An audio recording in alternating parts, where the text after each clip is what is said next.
नमस्कार।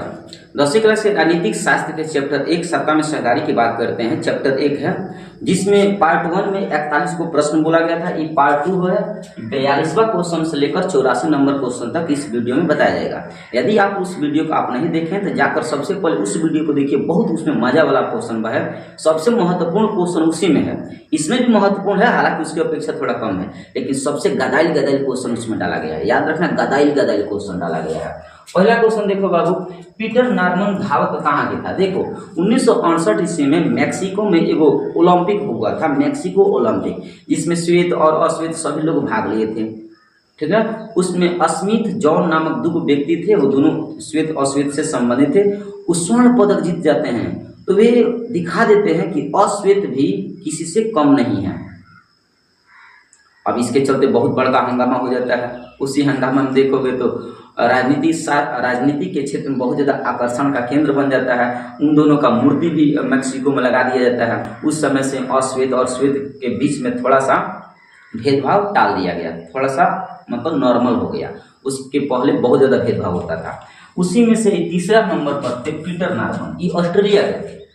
और स्मिथ और जॉन वो दोनों, श्वेत अश्वेत वो दोनों थे, और ये गोरे वाले थे। श्वेत और अश्वेत मतलब तीनों श्वेत अश्वेत से तीनों आदमी श्वेत और अश्वेत से संबंधित थे। इनका तीसरा नंबर रैंक था और उनका उन दोनों का पहला और दूसरा था। तीनों आदमी को इनाम मिला था और तीनों का तीनों कोई श्वेत से था, कोई अश्वेत से था, और बहुत बड़ा आंदोलन का केंद्र बन गया। इन लोगों का फोटो देखोगे तो मैक्सिको में आज भी है, उत्तरी अमेरिका में। ये कहाँ के थे? ऑस्ट्रेलिया के। नंबर याद रखना, ये कहाँ के थे तो बता देना, ऑस्ट्रेलिया के थे। तो ऑप्शन याद रखना, ऑस्ट्रेलिया। रंग भेद की नीति के विरुद्ध आवाज उठाने वाले व्यक्ति, रंग भेद नीति के विरुद्ध आवाज उठाने वाले व्यक्ति कौन थे? तो याद रखना, मार्टिन लूथर किंग। आंसर क्या होगा? मार्टिन लूथर किंग होगा।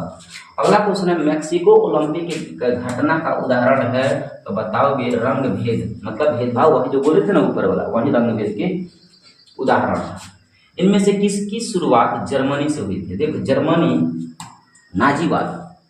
नाजीवाद की शुरुआत, फांसीवाद की शुरुआत जर्मनी से होती है। तो किसका शुरुआत हुआ था? नाजीवाद याद रखना, हिटलर के द्वारा चालू किया गया था।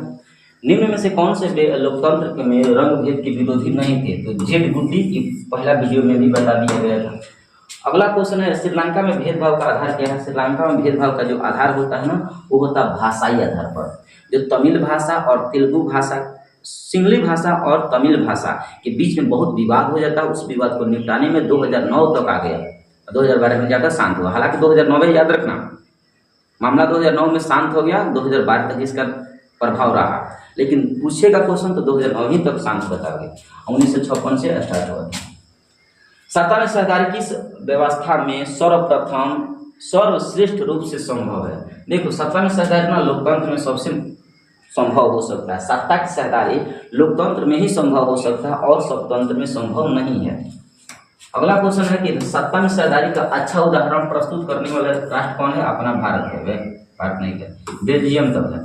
सत्ता में सहकारी का सबसे अच्छा उदाहरण प्रस्तुत करने वाला उदाहरण कौन है? बेल्जियम, जिसकी राजधानी ब्रुसेल्स होती है। फ्रेंच और डच भाषा के बीच में बहुत ज्यादा संघर्ष हुआ था, इसलिए संशोधन करके, 4 संशोधन करके मामला शांत कर देता है। तो सबसे बढ़िया सत्ता में सहकारी के अच्छा उदाहरण कौन बन जाता है? बेल्जियम बन जाता है। जन्म पर आधारित विभेद किस देश में है? भारत में है। जन्म पर आधार का विभाजन या विभेद किस देश में है? भारत में। भाषाई आधार पर बनने वाले प्रथम राज्य कौन है? तो बताओगे आंध्र प्रदेश। ये क्वेश्चन प्रथम वीडियो में एकदम डिटेल में बोला गया था, जाकर वहां देख लेना। अगला क्वेश्चन है कि विविधता और विभेद किस राष्ट्र के लिए है? विविधता और विभेद किस राष्ट्र के लिए है?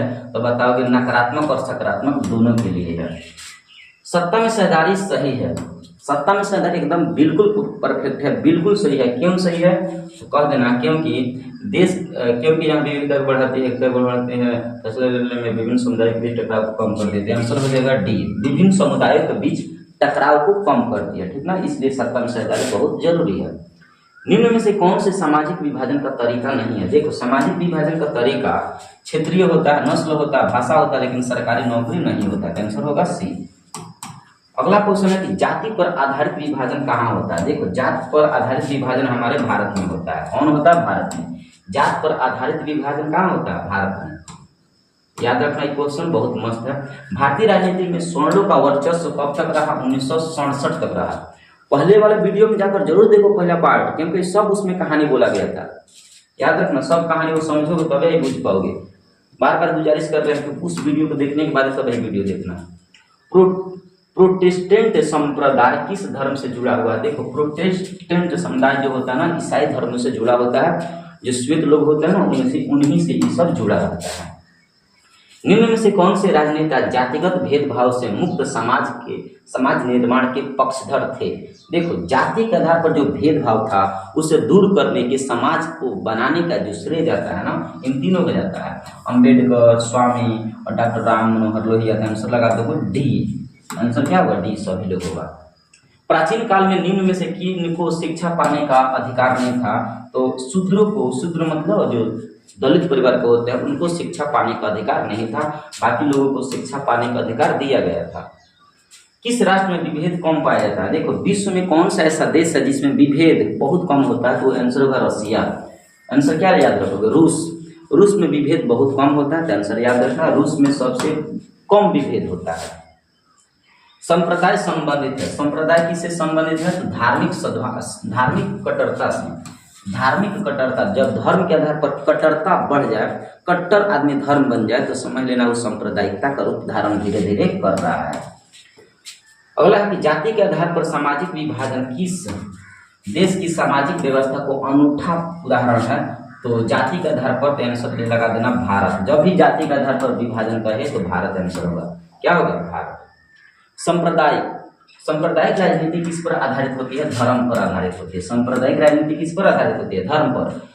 धर्मनिरपेक्षता किस पर आधारित होता है? तो धर्मनिरपेक्षता सभी धर्मों को बराबर ध्यान रखता है। धर्मनिरपेक्षता में सभी लोगों को समान, सभी धर्म के लोगों को समान संरक्षण दिया जाता है, जैसे भारत होता है। अब विश्व में बहुत से ऐसे देश हैं जो सांप्रदायिक होते हैं, जो अपने धर्म को श्रेष्ठ समझेंगे, बाकी सब धर्मों को हीन समझेंगे। तो सांप्रदायिकता में हमेशा दुश्मनी चलता है और धर्मनिरपेक्षता में दुश्मनी नहीं चलता है।